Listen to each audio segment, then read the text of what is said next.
Well, we are in the 22nd session of 24 of the book of Genesis.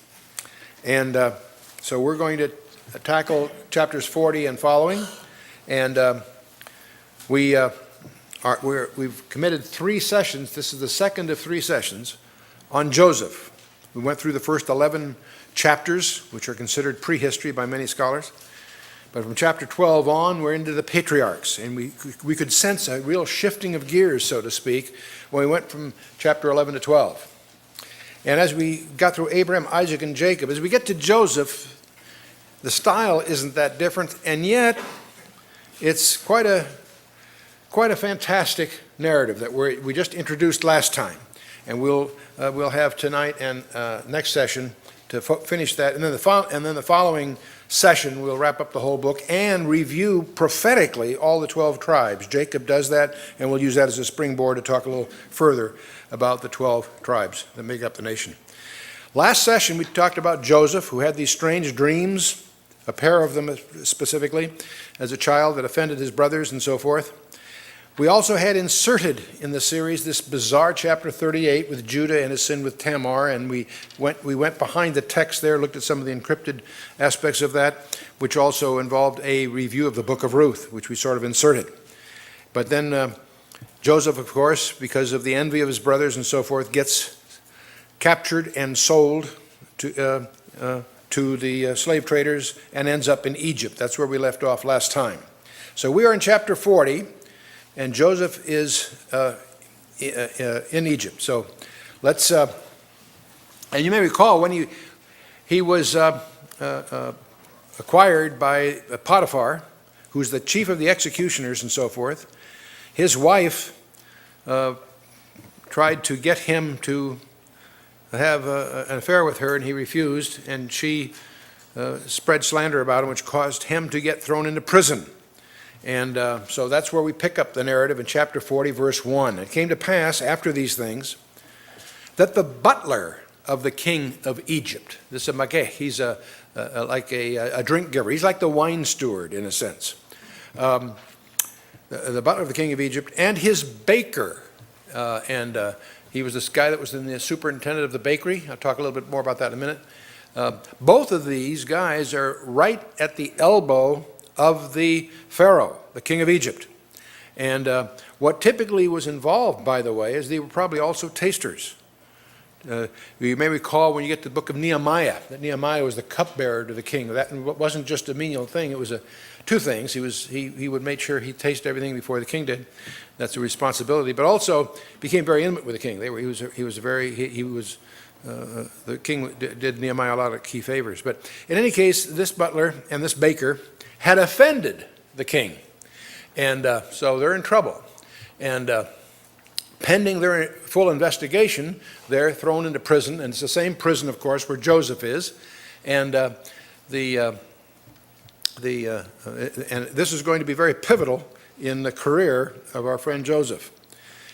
Verse 2, and Pharaoh was wroth against 2 of his officers, against the chief of the butlers, and against the chief of the bakers, and he put them in the ward of the house of the captain of the guard, into the prison, the place where Joseph was bound. And the captain of the guard charged Joseph with them and served them. And they continued a season in the war. Now this is interesting. Here's Joseph, a prisoner himself. When he was a slave purchased by Potiphar, and Potiphar recognized in him talent, apparently, because he put him in charge of his own household. Quite an honor for a slave to have that kind of a position. Of course, his wife tried to take advantage of it, and that's what got Joseph in big trouble. Now here again, he's in prison, and the head of the prison, again, puts the administration of things into Joseph's hand. This tells you a lot about Joseph. This guy is a guy with a lot of aptitude. And so anyway, these 2 guys that are in prison there, they dreamed a dream, both of them. That's the baker and the butler and the baker. Each man his dream in one night. So this is strange. In one night, both of these guys had a dream. Each man, according to the interpretation of his dream, the butler and the baker of the king of Egypt, which were bound in prison. You know, it's interesting. This episode we're going to see here will be repeated centuries later in Babylon, where a young teenager by the name of Daniel gets the attention of the king because the king had a troubling dream, and his own experts couldn't make head or tail of it. In fact, his requirement was that they would have to recall the dream. He didn't even tell them what it was. But anyway, and of course, that's what propels Daniel to power. And Daniel's another one of these guys because he rises to power twice. In the Babylonian world, when that gets conquered by the Persians, he ascends in the hierarchy to be the third ruler of the world.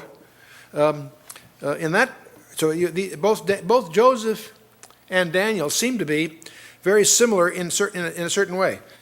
Both Daniel and Joseph had two things in common.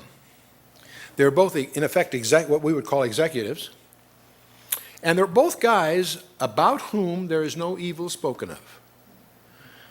Excepting Jesus Christ, and excepting those two, almost everybody else you encounter in Scripture stumbles or has a problem or there's something about them. Daniel and Joseph both are spotless in the sense of the record, and both have that in common. Anyway, so we have these two guys, the butler and baker, have a troubling dream. And Joseph came in unto them in the morning, looked upon them, and behold, they were sad. They were upset. And he asked Pharaoh's officers that were with him in the ward of his lord's house, saying, Wherefore look ye so sadly today? And they said unto him, We have dreamed a dream, and there is no interpreter of it. And Joseph said unto them, Do not interpretations belong to God? Tell me them, I pray you.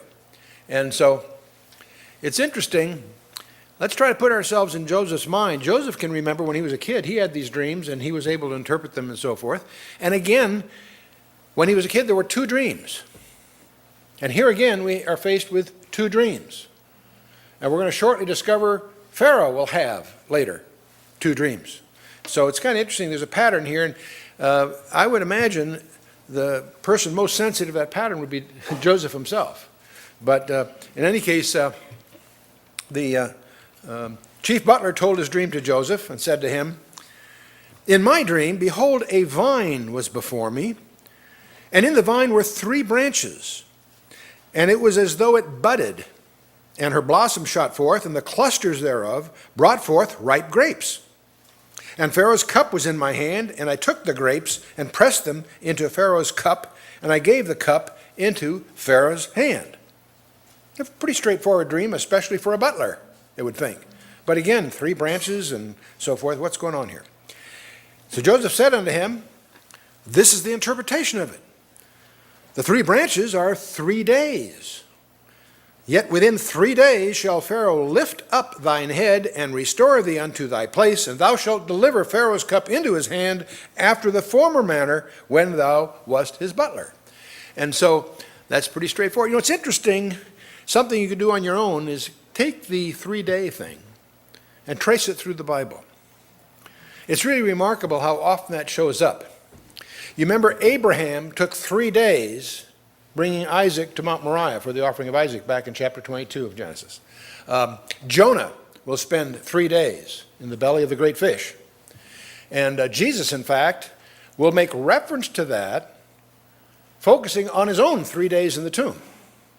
So it's kind of interesting. I personally suspect, for reasons I'll show you as we go, that when Joseph's brothers put him in that pit, that cistern, that he was in there 3 days. And that always was just a suspicion of mine, but as I was preparing for this lesson, I saw some things in the text which caused me it seemed to underscore that very concept. As we'll go, we'll take a look at that. So anyway, the butler has his dream, Joseph interprets it, and the butler, of course, is pleased. That means in 3 days he's going to get back to where he was and everything will be fine. But then Joseph gives the butler a request. He sort of says, Hey, I did you a favor, you owe me one. He says, But think on me when it shall be well with thee, and show kindness, I pray thee, unto me, and make mention of me unto Pharaoh, and bring me out of this house. Rather reasonable request.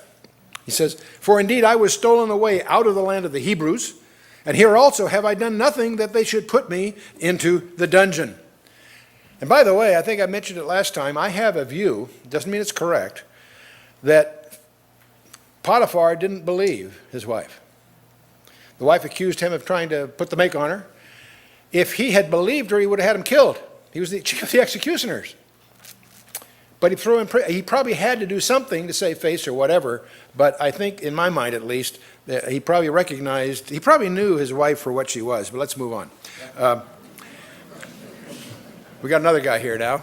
And this guy's got a little bigger a problem. When the chief baker saw that the interpretation was good, he said unto Joseph, I also was in my dream.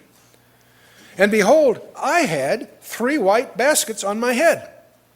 And in the uppermost basket there was of all manner of baked meats for the Pharaoh, and the birds did eat them out of the basket upon my head. Now, a couple of things about this. The style apparently was that the baked meats, as they call them, were carried in baskets, and the baskets typically were carried on a person's head between the bakery and the dining area.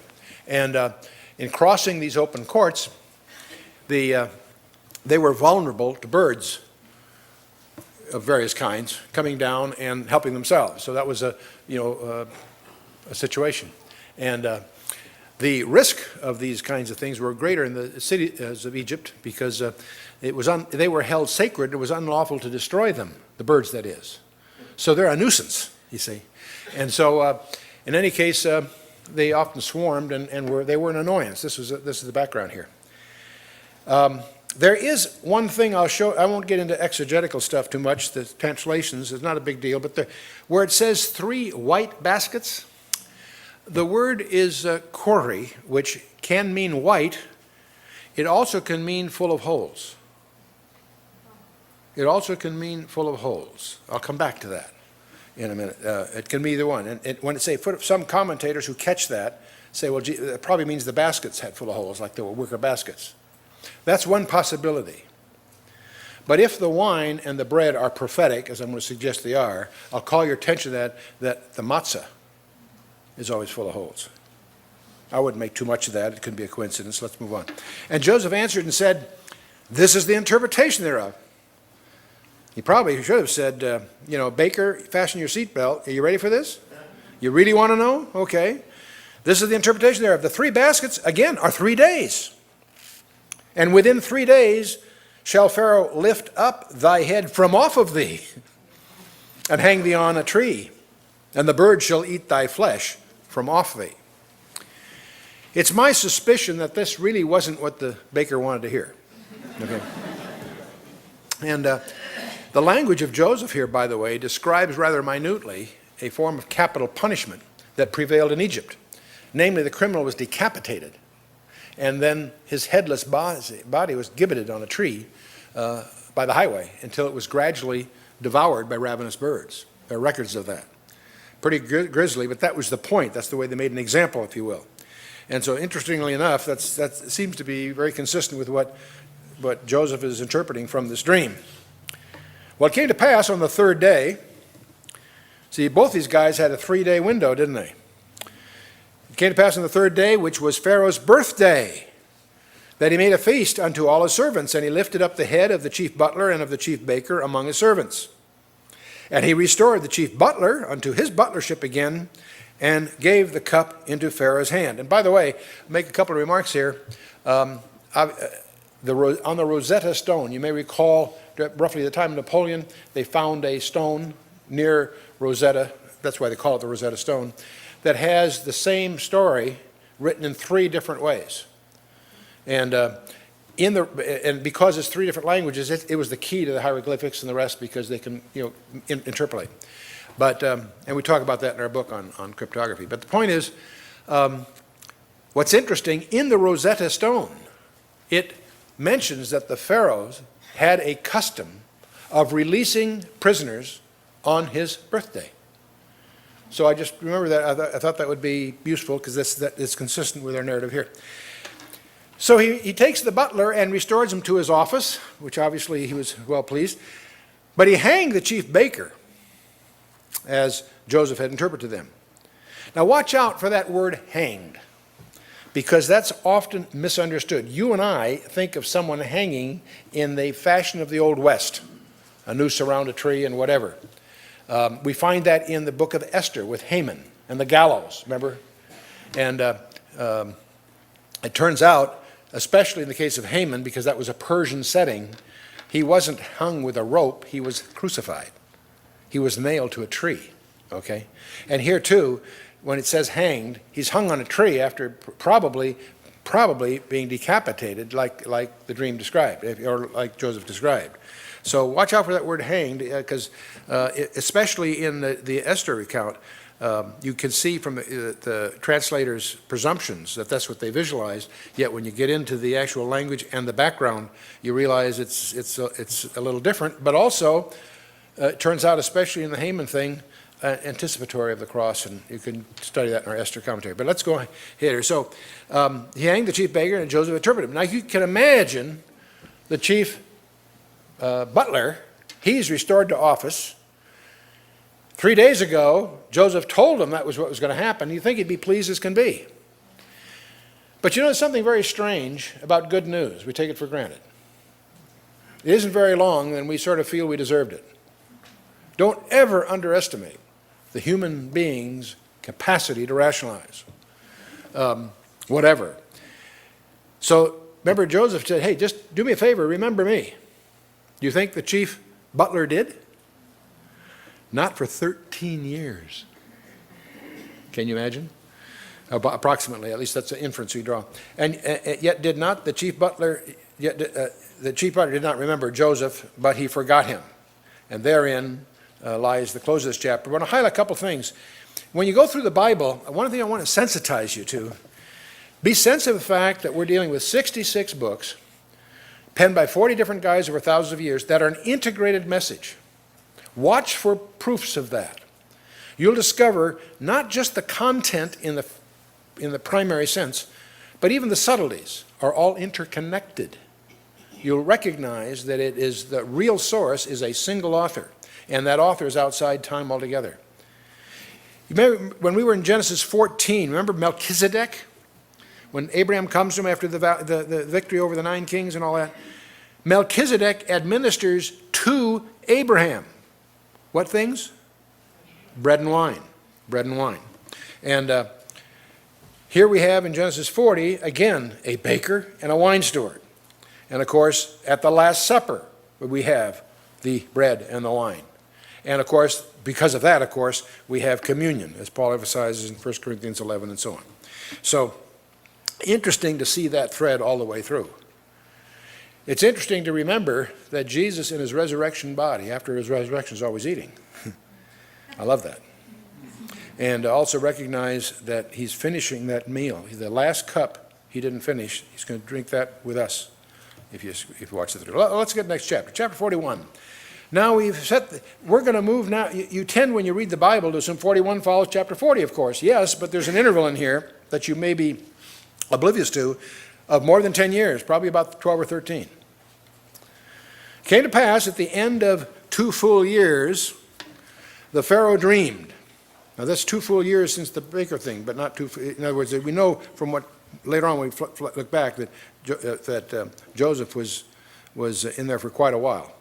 It was a total of 13 years from the time he's sold until the time he gets reinstated. That's what I really should say. It doesn't say he's in jail all that time, because we don't know how long he was serving, but that's anyway. It came to pass at the end of 2 full years that Pharaoh dreamed, and behold, he stood by the river. And behold, there came up out of the river 7 well-favored kine and fat-fleshed, and they fed in a meadow. And behold, 7 other kine came up after them out of the river, ill-favored and lean-fleshed, and stood by the other kine upon the brink of the river. This is the first of 2 dreams that's going to give Pharaoh a great deal of distress, especially since the wise men of Egypt could not unravel this, could not explain them. We'll discover when we get down to verse 8, the wise men couldn't unravel this. God used an Israelite slave to confound the wisdom of Egypt. And it'll be later that another Moses, that Pharaoh will be at the mercy of this God. But let's move on. The ill-favored kine and the lean-fleshed kine did eat up the 7 well-favored and fat kine, and so Pharaoh woke up. It so disturbed him, he actually woke up out of his sleep. Have you ever had dreams like that? That are so whatever that you actually wake up from them? Well, and he slept and dreamed a second time. And behold, 7 ears of corn came up upon one stalk, rank and good. And behold, 7 thin ears, and blasted with the east wind, sprung up after them. And the 7 thin ears devoured the 7 rank and full ears. And Pharaoh woke, and behold, it was a dream. It was a dream. And the word rank there, by the way, really means fat, rich. But anyway, okay, it's not the way you may think. In verse 8, it came to pass in the morning that his spirit was troubled, and he sent and called for all the magicians of Egypt and all the wise men thereof. And Pharaoh told them his dream, but there was none that could interpret them unto Pharaoh. That verse kind of puzzles me, because I've never seen a wise man or a magician that couldn't dream up some kind of explanation. But in any case, they obviously didn't cut it. Then spake the chief butler unto Pharaoh. See, this triggers a memory here. I do remember my faults this day. Pharaoh was wroth with his servants and put me in ward in the captain of the guard's house, both me and the chief baker. And we dreamed a dream one night, I and he, and we dreamed each man according to the interpretation of the dream. And there was there with us a young man, a Hebrew, servant to the captain of the guard, and we told him.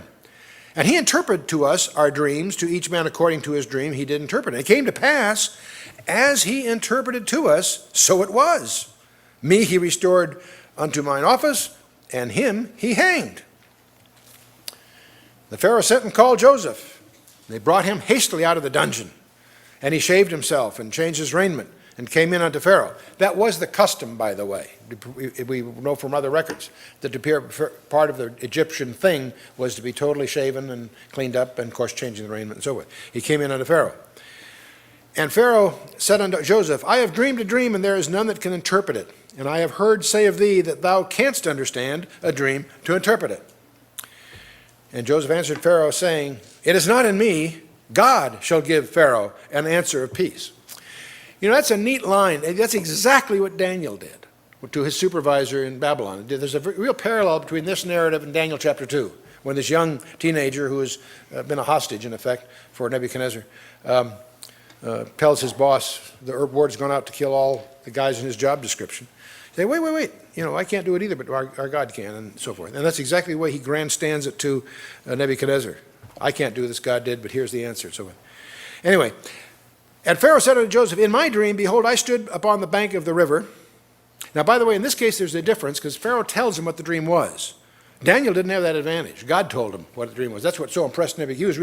Nebuchadnezzar was doing this to find out if his advisors really had any real capability here. And, of course, Daniel upstages that.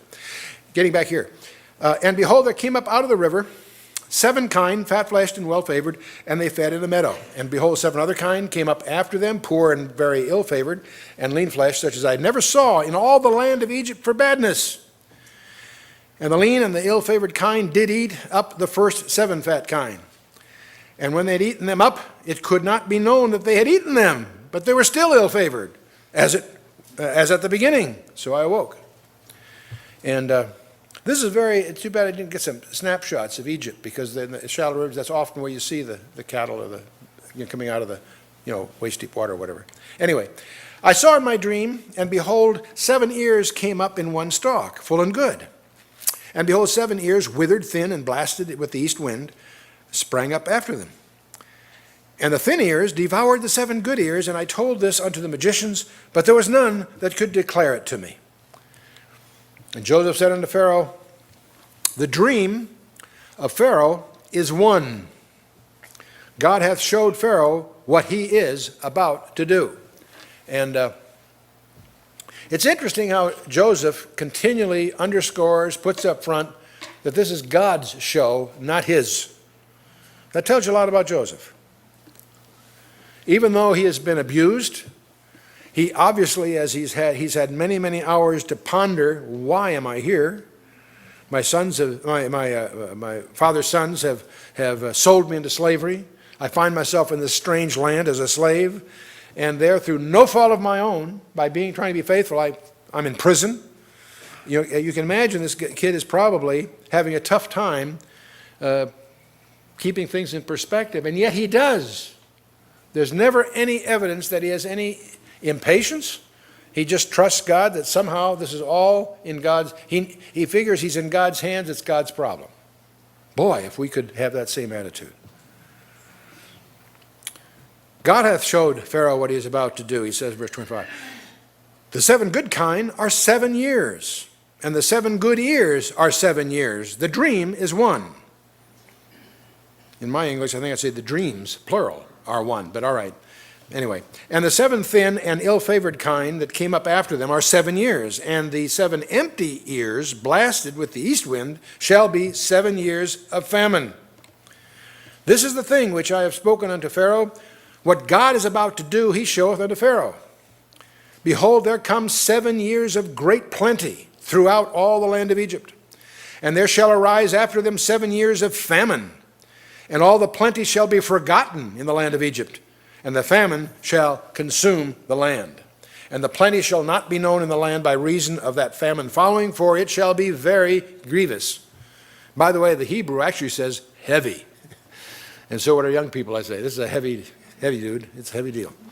And for the dream, and for that the dream was doubled unto Pharaoh twice.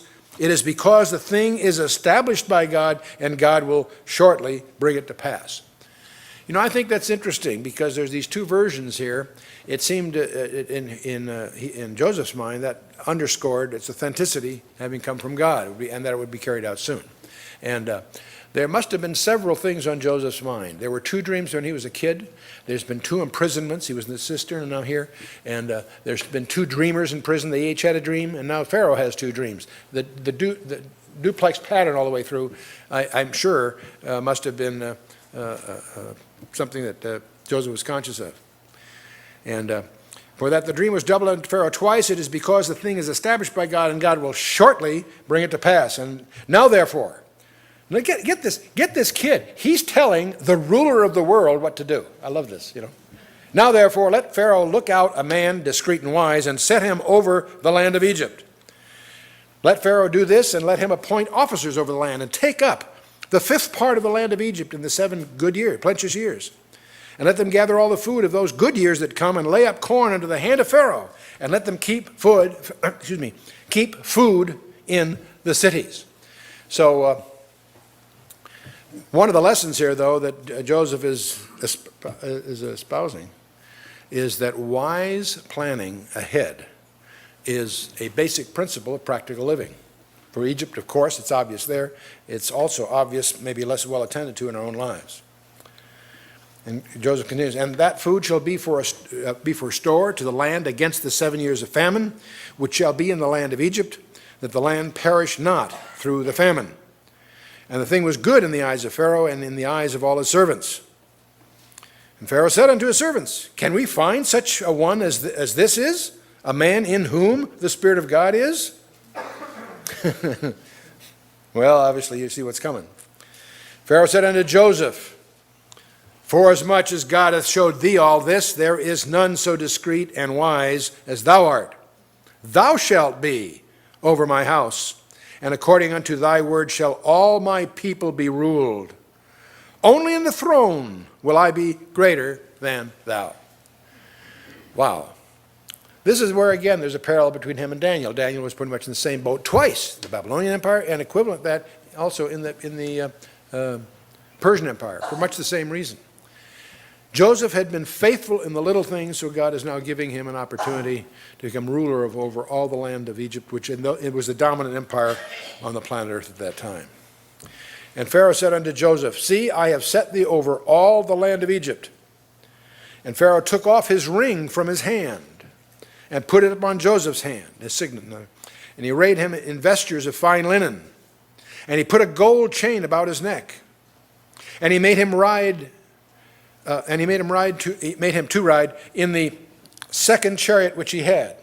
And they cried before him, bow the knee.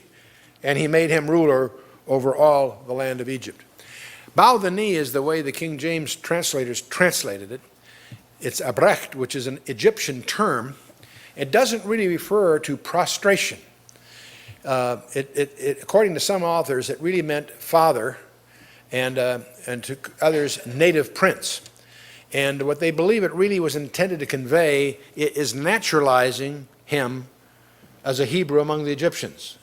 In other words, by the intent of that salute, that announcement, was that the Egyptians were put on notice to regard him as like a son of Pharaoh. That he's not a slave, he's not a Hebrew, he's an Egyptian, so to speak. And what popped in my mind, I remember when John F. Kennedy was in Germany, when it was a divided Germany. Ich bin ein Berliner. Remember, he said that that was his way of identifying with the German people. Same kind of thing. And what's interesting about this, here's Joseph, from a slave in a dungeon to the number 2 ruler of their world in a day. Boy, what difference a day makes. You can't help but remember also what Mordecai said to Esther when he was trying to point out her potential leverage for the nation Israel. It says, "Who knoweth whether thou art come to the kingdom for such a time as this?" God was not doing this just as a great big favor for Joseph. He's doing this because the destiny of his people was being planned for. And not just for food, but to bring them together in a context where they could be taken care of, separated, and they went in as a family. They went into Egypt as a family, and they will come out as a nation. And that's really what's forming. In fact, the nation Israel was born as a nation in the first 2 chapters of Exodus. Pharaoh continues, Pharaoh said unto Joseph, I am Pharaoh, and without thee shall no man lift up his hand or foot in all the land of Egypt. And Pharaoh called Joseph's name Zaphnath-Paneah. And Joseph said, thanks a lot, fella. No. They're not sure what the word means. According to some Coptic scholars, it signifies a revealer of secrets.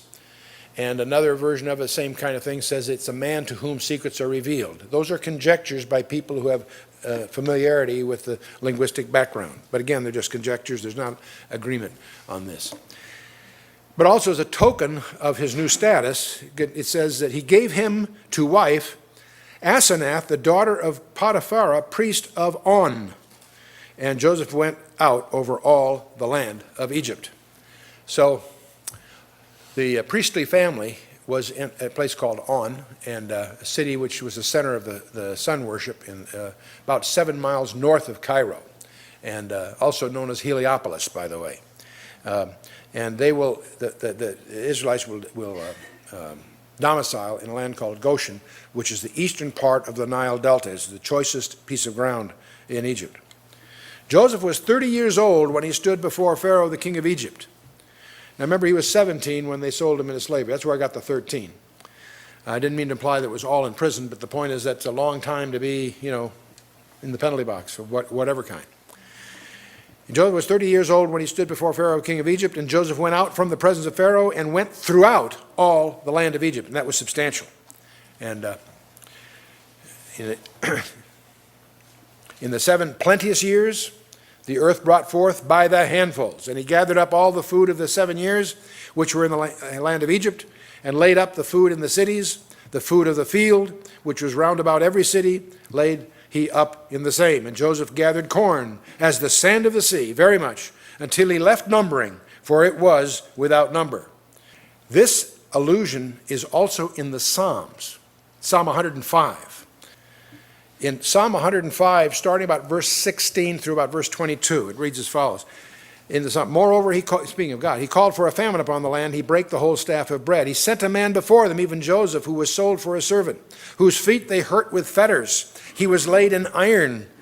See, that's a detail that's not in Genesis, but you do pick it up in the Psalms. Until the time that his word came, the word of the Lord tried him.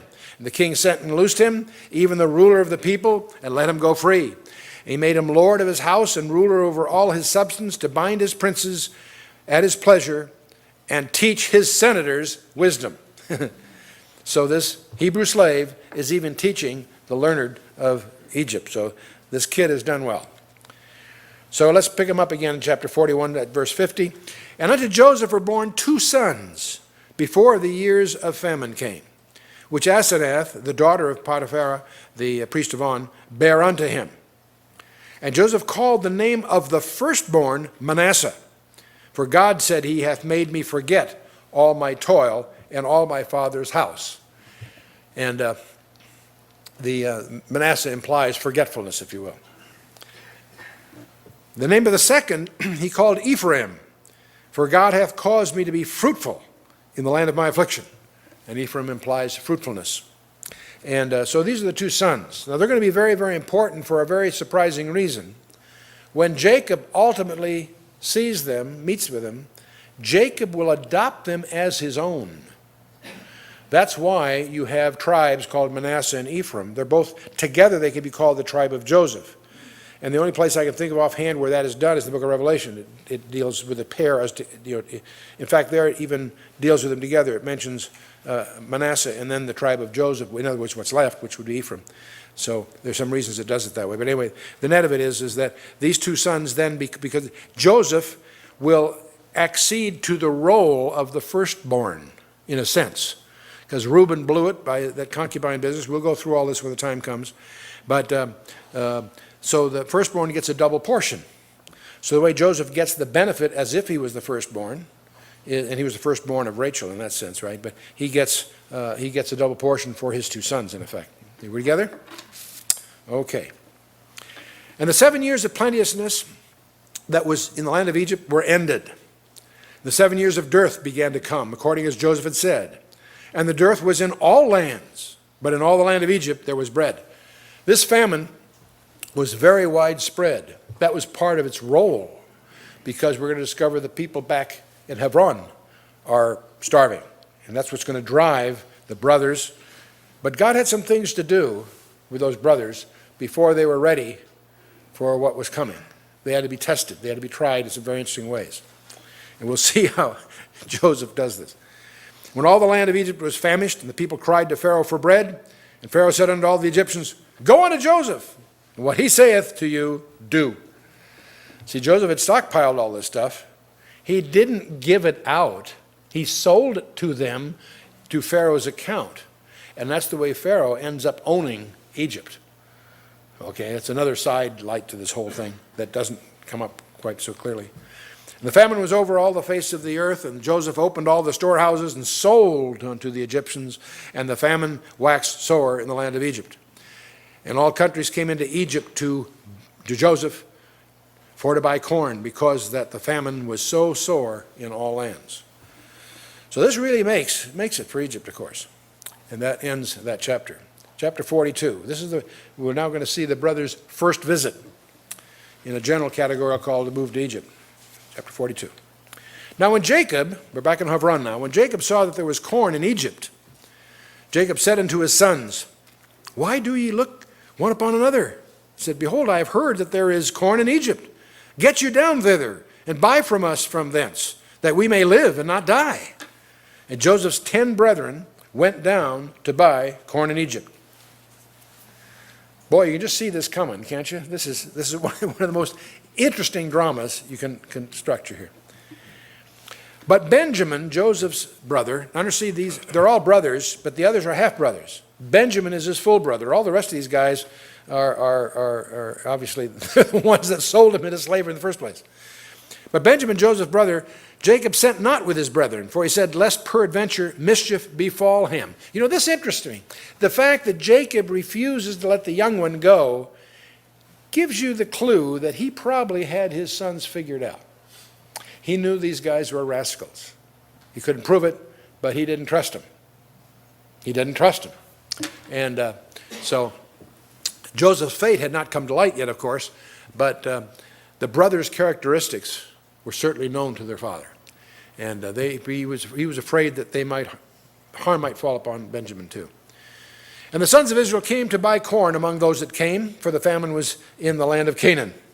And Joseph was governor over the land, and he it was that sold to all the people of the land. And Joseph's brethren came and bowed down themselves before him with their faces to the earth. Oh, love this. Does that remind you of a dream he had when he was a kid?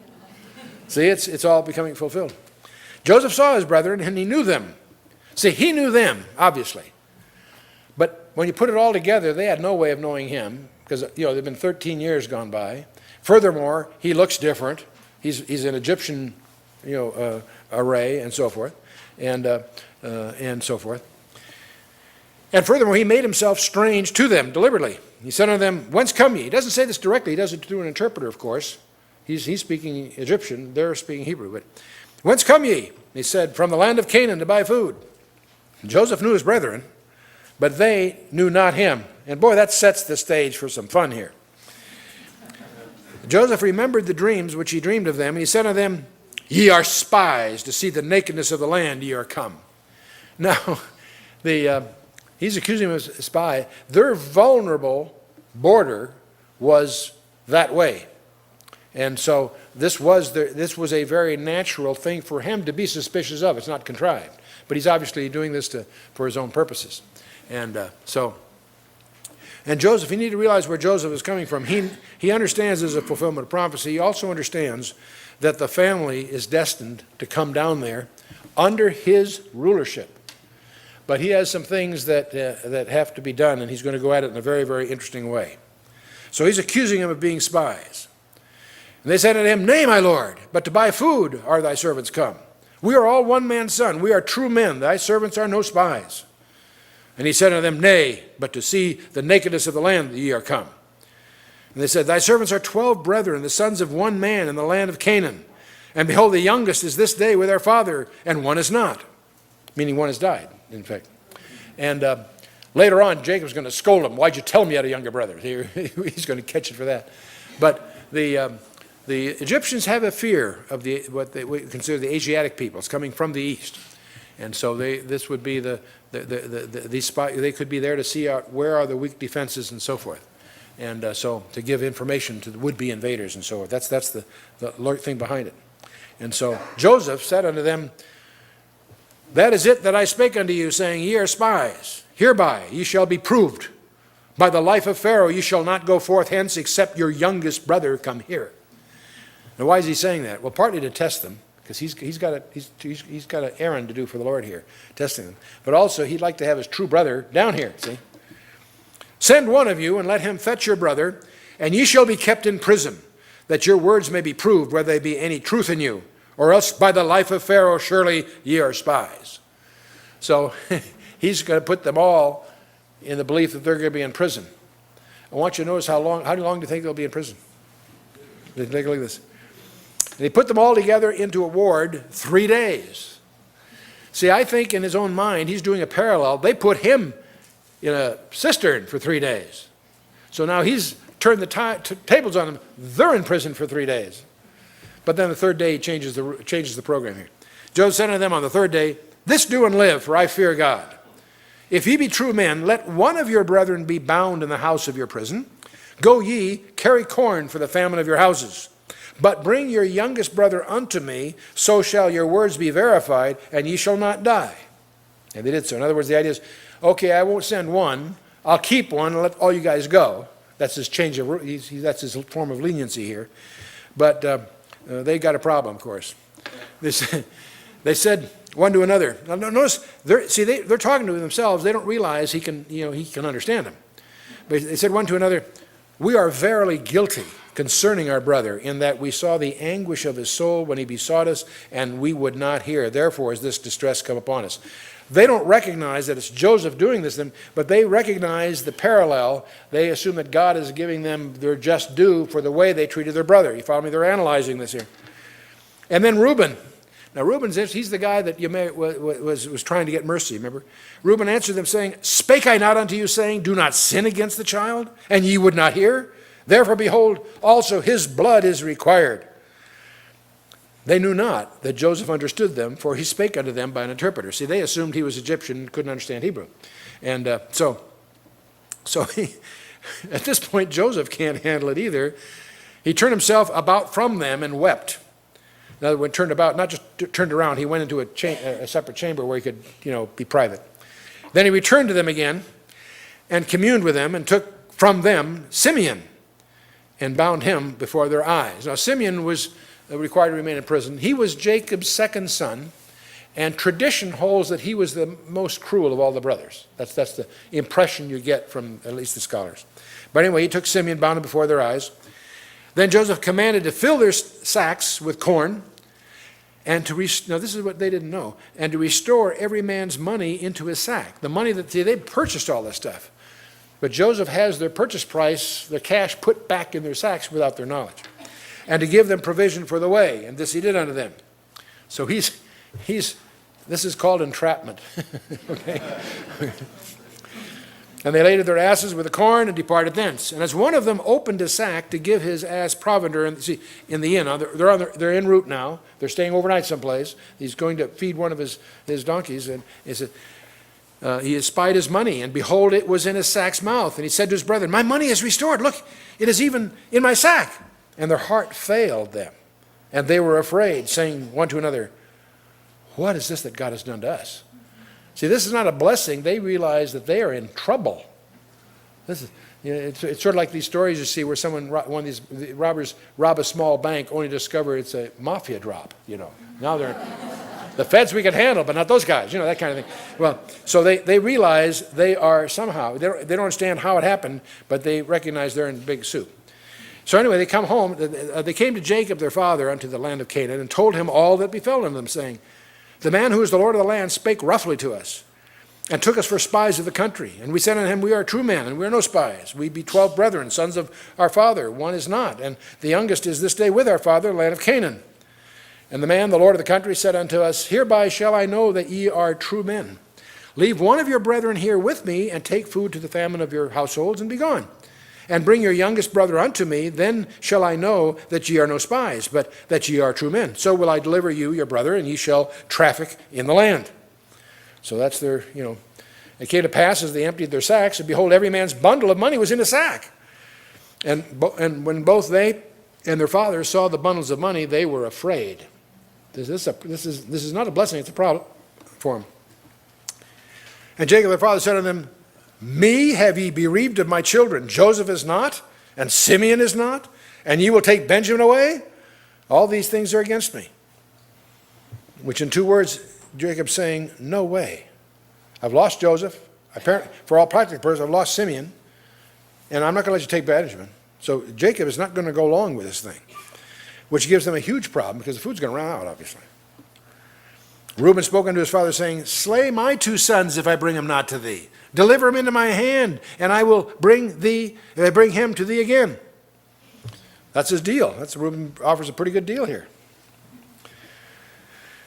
And Jacob said, my son shall not go down with you, for his brother is dead, and he is left alone. If mischief befall him by the way in which ye go, then shall ye bring down my gray hairs with sorrow to the grave. So he's not going to. He's just not going to. Not going to do it. And so that ends that. That brings us to their second visit, because obviously the food eventually runs out, and we have time for this. Let's go ahead. The famine was sore in the land, and it came to pass that when they had eaten up the corn which they had bought out of Egypt, their father said to them, go again and buy us a little food. Oh, yeah? And Judah spake unto him, saying, the man did solemnly protest unto us, saying, ye shall not see my face, except your brother be with you. If thou wilt send our brother with us, we will go down and buy thee food. But if thou wilt not send him, we will not go down. For the man said unto us, ye shall not see my face, except your brother be with you.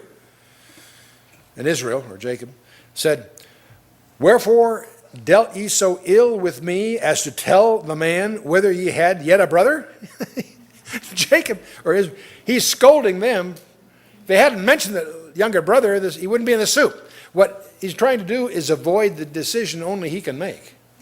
The problem is very simple. You got to decide to let him go or not, but don't blame them, guys. It's Jacob's problem. They said, the man asked us straightly of our state and of our kindred, saying, is your father yet alive? Have ye another brother? And we told him according to the tenor of those words. Could we certainly know that he would say, bring your brother down? And Judah said unto Israel, his father, send the lad with me, and we will arise and go, that we may live and not die, both we and thou, and also our little ones. I will be a surety, this is Judah speaking now, I will be a surety for him. Of my hand shalt thou require him, if I bring him not unto thee, and set him before thee, then let me bear the blame forever. For except we had lingered, surely now we would have returned the second time. So in other words, it's time to get going here, guys. Jude is laying it on it. And it's kind of interesting. He's trying to break the deadlock of this family tension. He was Jacob's fourth son, you may recall. And he apparently will succeed where Reuben has failed. And Benjamin will, of course, go down with the brothers. It's interesting, Judah was the one that came up with the plan to sell Joseph in the first place, back there in chapter 37. Now he is the one that has to negotiate with the father to get Benjamin to go. So their father Israel said unto them, if it must be so now, do this. Take of the best fruits in the land of your vessels and carry down the man a present, a little balm, a little honey, spices, and myrrh, and nuts, and almonds. And take double money in your hand, and the money that was brought again in the mouth of your sacks, carried again in your hand, peradventure, it was an oversight. So they're going to try to take the choicest fruits and the rarest nuts as a gift and so forth. And I assume that these things were probably not that readily available in Egypt. It puzzles me a little bit because they're in a famine, and yet they do have some of these nice things there. But again, they're not substantive in terms of their livelihood. And so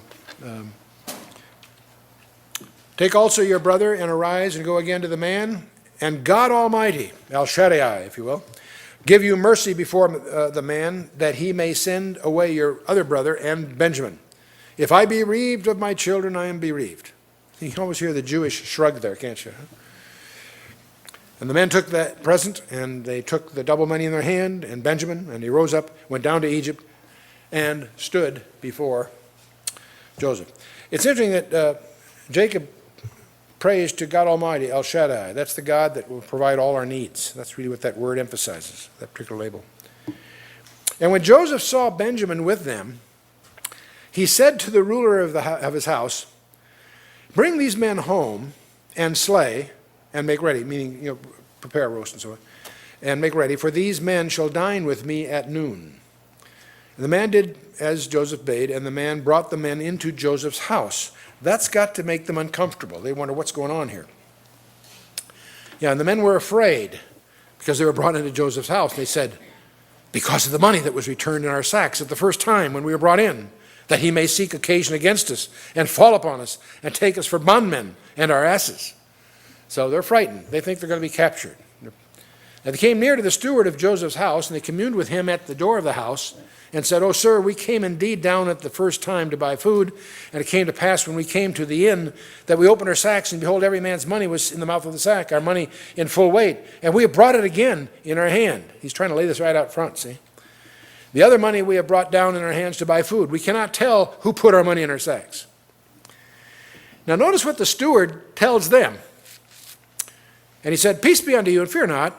Your God and the God of your father hath given you treasure in your sacks. I had your money, and he brought Simeon out unto them. It's kind of interesting because the steward is talking to them about their God. That tells you that Joseph obviously had tutored his own steward about the living God.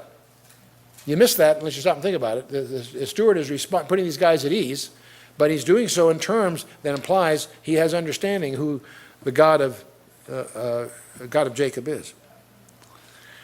The man brought the men into Joseph's house and gave them water, and they washed their feet and gave their asses provender. And they made ready the present against Joseph came at noon, for they heard that they should eat bread there. And when Joseph came home, they brought him the present that was in their hand unto the house, and bowed themselves to him to the earth. There again, we have the fulfillment of Joseph's dream. Okay, second time. And he asked them of their welfare and said, is your father well? The old man of whom ye spake, is he yet alive?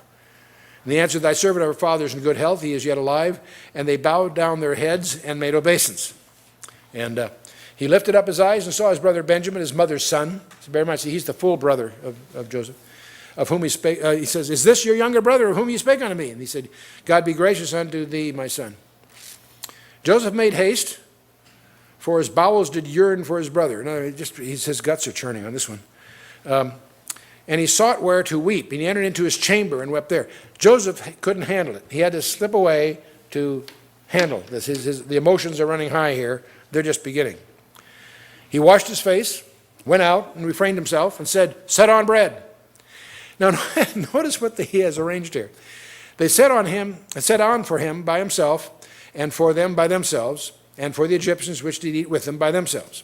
Because the Egyptians might not eat bread with the Hebrews, for that is an abomination to the Egyptians.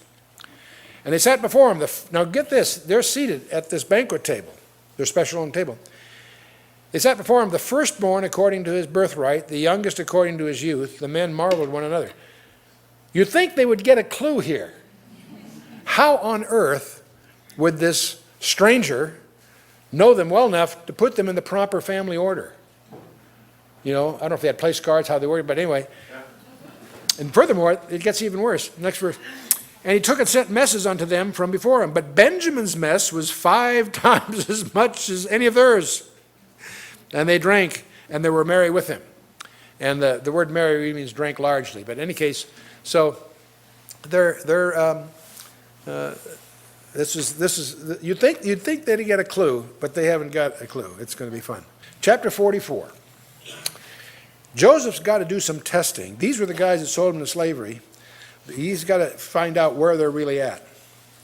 He commanded the steward of his house, saying, fill the men's sack with food as much as they can carry, and put every man's money in the sack's mouth. You're going to do the same stunt again, see? And put my cup, the silver cup, in the sack's mouth of the youngest, and his corn money. And he did according to the word that Joseph had spoken. So again, he has set this up, but he's added this cup thing in Benjamin's sack, see? As soon as the morning was light, the men were sent away, and their asses. And when they were gone out of the city, and were not yet far off, Joseph said unto his steward, up, follow after the men, and when thou dost overtake them, say unto them, wherefore have ye rewarded evil for good? Is not this it in which my Lord drinketh, and whereby indeed he divineth? Ye have done evil in so doing. See, we got Joseph's private cup here, which he not only drinks from, but he's creating the impression. I don't think he really did, but he creates the impression they use it for divining, see. There was a form called hydromancy, where you put in a cup some silver flakes or gold flakes or some precious stones, and you shake it, and then by interpreting like tea leaves, you would foretell the future. That was a form of divination. So cups were used for that in some cultures. So he's trying to give them the impression that this is a very special cup that they've gone off with. See? So anyway, so he overtook them, and he spake unto them these same words. And they said to him, wherefore saith my Lord these words? God forbid that thy servants should do according to this thing. Behold, the money which we found in our sack's mouth we brought again unto thee out of the land of Canaan. How then should we steal out of my Lord's house silver or gold? In other words, he's speaking of an earlier trip. And notice what they said. Whomsoever of thy servants it be found, let him die, and we also will be thy Lord's bondmen. See, they're bluffing this through because they know they haven't stolen anything, right? Wrong. And he said, now also let it be according to your words. He with whom it is found shall be my servant, and ye shall be blameless. Okay? Then they speedily took down every man his sack to the ground, and opened every man his sack. And he searched. Now notice what the steward's been well briefed. He starts with the oldest, works his way down to the youngest. He's building tension. Okay? He began at the eldest, left at the youngest, and the cup was found in Benjamin's. Can you just see that? You want to write the screenplay for this, don't you? And now, can you imagine their shock when they find the Pharaoh's own cup in their youngest sack? You know, they can already hear in their ears Jacob's screaming at them. Then they rent their clothes, and laded every man his ass, and returned to the city. And Judah and his brethren came to Joseph's house, for he was yet there. And they fell before him on the ground. And Joseph said to them, what deed is this that ye have done? Watch ye not that such a man as I can certainly divine? He's really putting it on. Judah said, and this is, Judah said, what shall we say unto my Lord? What shall we speak? How shall we clear ourselves? God hath found out the iniquity of thy servants. Behold, we are my Lord's servants, both we and he also with whom the cup is found. And he said, God forbid that I should do so, but the man in whose hand the cup is found, he shall be my servant. And as for you, get you up in peace unto your father. Then Judah came near unto him. See, Joseph is playing this out, but Judah is trying to deal with it. Judah came near unto him and said, O my Lord, let thy servant, I pray thee, speak a word in my Lord's ears. And let not thine anger burn against thy servant, for thou art even as Pharaoh. My Lord asked his servant, saying, have ye a father or a brother? And I should mention, this is going to be one of the most eloquent passages in literature. Sir Walter Scott said of this, what we're going to read here, it's the most complete pattern of genuine, natural eloquence extant in any language. That was Sir Walter Scott's assessment of this. And it's a remarkable intercession that Judah is going to put forth here. And as he pled with this Egyptian official for the life and freedom of Benjamin. And this spirit of self-sacrifice you're hearing out of Judah is a long way from the Judah of 13 years ago. And that's what Joseph is trying to, he's putting them to the test. This whole charade is very colorful, tremendous drama, but it has a very critical purpose from God's point of view. Either they are the brothers that God is going to build a nation out of, or he'll start a fresh one under Joseph. That's sort of the tone of this whole situation. And because Judah continues, my Lord asked his servants, have you a father or brother? And we said unto my Lord, we have a father, an old man, a child of his old age, a little one, and his brother is dead, and he alone is left of his mother, and his father loveth him. And thou didst say unto him, bring him down unto me, that I may set mine eyes upon him. And we said unto my Lord, the lad cannot leave his father, for if he should leave his father would die. And thou saidst to thy servants, except thou youngest brother come down with you, ye shall see my face no more. And it came to pass, when we came up unto thy servant, my father, we told him the words of my Lord. And our father said, go again and buy us a little food. And we said, we cannot go down if our youngest brother be with us. If our youngest brother be with us, then we shall go down. But we may not see the man's face, except our youngest brother be with us. And thy servant, my father, said unto us, ye know that my wife bare 2 sons. The one went from me, and I said, surely he is torn into pieces, for I saw him not since. And if ye take this also from me, and mischief befall him, ye shall bring down my gray hairs with sorrow to the grave. Now therefore, when I come to thy servant with my father, and the lad be not with us, seeing that his life is bound up in the lad's life, it shall come to pass, when he seeth that the lad is not with us, he will die. And my servant shall bring down the gray hairs of thy servant our father with sorrow to the grave. For thy servant became surety for the lad unto my father, saying, if I bring him not unto thee, then I shall bear the blame to my father forever. Now therefore I pray thee, let thy servant abide instead of the lad, a bondman to my Lord, and let the lad go up with his brethren. For how shall I go up to my father, and the lad be not with me, lest peradventure I see the evil that shall come on my father? Quite a speech. No protestation of innocence, no excuses, just a plain, unabashed thing. So now Jacob and Joseph, it's interesting to contrast Jacob and Joseph, just to give you a little summary here.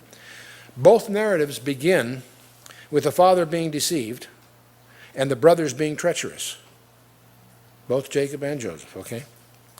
Both include a 20-year period of separation, the younger brother in a foreign land. Jacob, chapter 31. Joseph, of course, here, 13 years in Potiphar's house, in prison from the age 17 to 30, in effect. And the contrast of chapter 37 and 41 is pretty obvious. And then the 7 years of abundance, the brothers came to Egypt and so forth. So it's interesting to see the parallel. Both of these will concluded with a reunion and reconciliation of the brothers. Chapter 45, I'll call it Joseph Revealed. So there's the scene. You got the scene. Judah's made this fabulous, fabulous plea. Then Joseph could not refrain himself before all them that stood by him, and he cried, cause every man to go out from me. And there stood no man with him, while Joseph made himself known unto his brethren. And he wept aloud. He wept aloud. And the Egyptians and the house of Pharaoh heard it. Joseph said unto his brethren, can you picture this? Hey guys, I am Joseph. Doth my father yet live? His brethren could not answer him, for they were troubled at his presence. Boy, I can imagine. Can you imagine? Joseph said unto his brethren, come near to me, I pray you. And they came near. He said, I am Joseph your brother, whom ye sold into Egypt. Now therefore, this has got to be hard to absorb. You know, they're guilty of virtually killing him, and now they find he's the ruler of the world. I mean, it doesn't get any better than this. Now therefore be not grieved nor angry with yourselves that ye sold me hither, for God did send me before you to preserve life. Notice Joseph's mentality. He bears them no ill will. He is totally convinced this is God's plan. Boy, what a perspective. For these 2 years hath the famine been in the land, and yet there are 5 years in the which there shall neither be earing or harvest. There's 5 more years coming, guys. And see, Joseph's point is the providential act of God is far more important than any minor act of mortal man. What you guys did is not an issue. And God sent me before you to preserve you, a posterity in the earth, and to save your lives by a great deliverance. So now it was not you that sent me hither, but God. And he hath made me a father to Pharaoh, and lord of all his house, and a ruler throughout all the land of Egypt.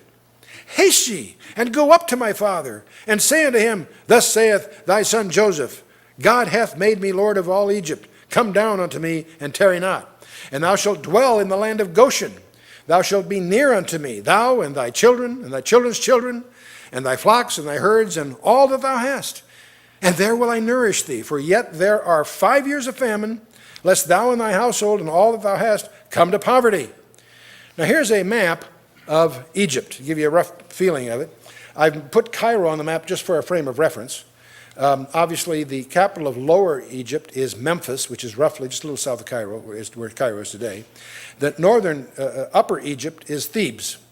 The Upper Lower Egypt divide roughly where Memphis is. The Lower Egypt was the Nile Valley, very fertile, and the rest of it was up to the first cataracts of the Nile.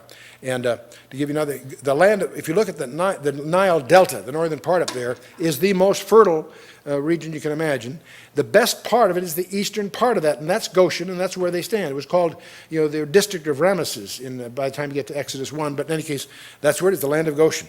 And just to give you some other references here, if you visit Egypt, the fabled temples of Karnak and Luxor, they're roughly right across the river, right across the Nile from Thebes, in effect. And there's also, down at the bottom, there's Elephantine Island, which is an island in the Nile that was the fortified capital, and it was in the 6th century BC. That's probably where the ark was taken to get it away out of the hands of Manasseh, if you read in 2 Chronicles 35. And then just to give you another frame of reference, up very north, above Goshen, right where up from the Suez against the ocean is a place called Tanis. This is just a couple of cities you hear about. That is famous for a lot of reasons, but it was the place. There's a legend that the ark was hidden in Tanis. That was one of 6 different legends, but that was the one they used for the movie Indiana Jones thing, the Tanis and so forth. Just not a big thing and so forth, but for what it's worth. Let's finish it up. And behold, your eyes shall see, and the eyes of my brother Benjamin, that it is my mouth that speaketh unto you. See, he's speaking to him in Hebrew, first of all. That's got to rattle them, see? And ye shall tell my father all my glory in Egypt, and of all that ye have seen, and ye shall haste and bring down my father hither. And he fell upon his brother Benjamin's neck and wept. And Benjamin wept upon his neck. Can you imagine? Can you imagine this scene? Moreover, he kissed all his brethren, and he wept upon them. And after that, his brethren talked with him. The fame thereof was heard in Pharaoh's house, saying, Joseph's brethren are come. And it pleased Pharaoh well and his servants. And Pharaoh said unto Joseph, Say unto thy brethren, This do ye, lade your beasts and go and get you into the land of Canaan, and take your father and your households, and come unto me, and I will give you the good of the land of Egypt, and ye shall eat the fat of the land. Now thou art commanded, this do ye, take you wagons out of the land of Egypt for your little ones and for your wives, and bring your father and come. And also regard not your stuff, for the good of all the land of Egypt is yours. The children of Israel did so. And Joseph gave them wagons according to the commandment of Pharaoh, and gave them provision for the way. To all of them he gave, each man, changes of raiment. But to Benjamin he gave 300 pieces of silver and 5 changes of raiment. And his father He sent after this manner 10 asses laden with good things of Egypt, and 10 she-asses laden with corn and bread and meat for his father by the way. So he sent his brethren away, that they departed. And he said to them, see that ye fall not out by the way. And they went up out of Egypt, and came unto the land of Canaan, unto Jacob their father, and told him, saying, Joseph is yet alive, and he is governor over all the land of Egypt. And the father said, yeah, tell me another one. No, he said... And Jacob's heart fainted, for he believed them not. Do you blame him? Can you even absorb that? I mean, you can't imagine this. He told him all the words of Joseph, which he had said unto them. And when he saw the wagons, which Joseph had sent to carry him, the spirit of Jacob their father revived. And he said, it is enough. Joseph, my son, is yet alive. I will go and see him before I die. Well, I got some shots here. When we were in Egypt, I had to show you one thing. There is a stela. You won't find this in many of the guidebooks, but you will find it in, if you get a copy of the official catalog of the Cairo Museum, you'll discover that there is a thing in the exhibit item 212 on the ground floor in room 13 called the Victory Stela. It includes 28 lines of metered poetical hymn celebrating victories over a Libyan coalition. But what makes this so interesting is that it includes reference to Israel as a tribe, not Israel as a nation distant as a tribe among them. It's the only, they went through and tried to obliterate everything after the Exodus. But here's one they missed. And if you look at this, there is a place on the stela where it speaks of Israel as a tribe. And what's particularly interesting about this it's the stela of Merempata, who is mummified there, and he's a very interesting guy because if nothing else, they can tell from his lungs that he died from drowning in salt water. So that's kind of fun. Doesn't necessarily mean that they're not sure. They're not saying it's the Pharaoh of the Exodus, but at least it's provocative. Contains salts indicating possible death by drowning in salt water. So when you get into Egyptology, you discover there's a lot of, the scholarship there is not as tight as you would imagine it to be. There's still a lot of mysteries that lie behind all of this. But next time, we will continue the final chapter of Joseph and the migration and some exciting stuff. So let's stand for a closing word of prayer.